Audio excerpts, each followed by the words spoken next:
c'est vrai que le 1er comme le deuxième, dans des formes tout à fait différentes, heu, ces 2 confinements, m'ont évidemment pointé les problèmes qui existaient déjà, que je connaissais, mais voilà, c'est un peu comme si cette année, il fallait que je résolve un peu, les choses, que je mette un peu à plat les choses aussi parce qu'on sent, qu'on est fatigué, qu'on voilà, qu'on arrive peut-être au bout de quelque chose et heu je pense que j'ai été quand même très sensible au stress, surtout cet automne. Heu,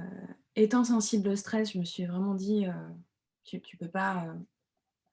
enfin, voilà ce que ça donne d'être stressé et voilà ce que ça donne une situation où en plus, tu es pas sûr d'avoir du travail, et même des projets, à venir, à cause de la crise économique qui est en train d'arriver et qu'on sent, hein. Moi je le sens vraiment et dans le milieu de la culture, c'est pas,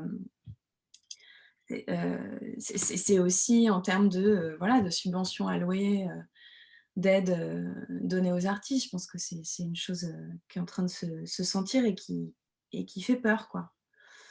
Heu et donc ça, j'y ai aussi réfléchi. Je me suis dit: «Est-ce que tu veux vraiment, continuer, dans une voie qui déjà est compliquée pour toi,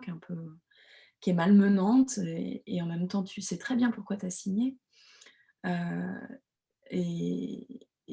avec cette crise qui arrive, voilà, qu'est-ce que tu fais, quoi? Il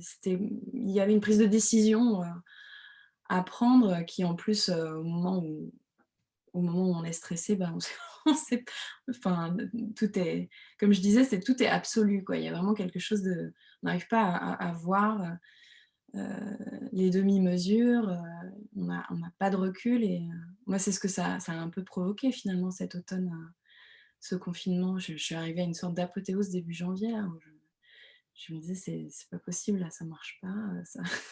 comment je vais faire?»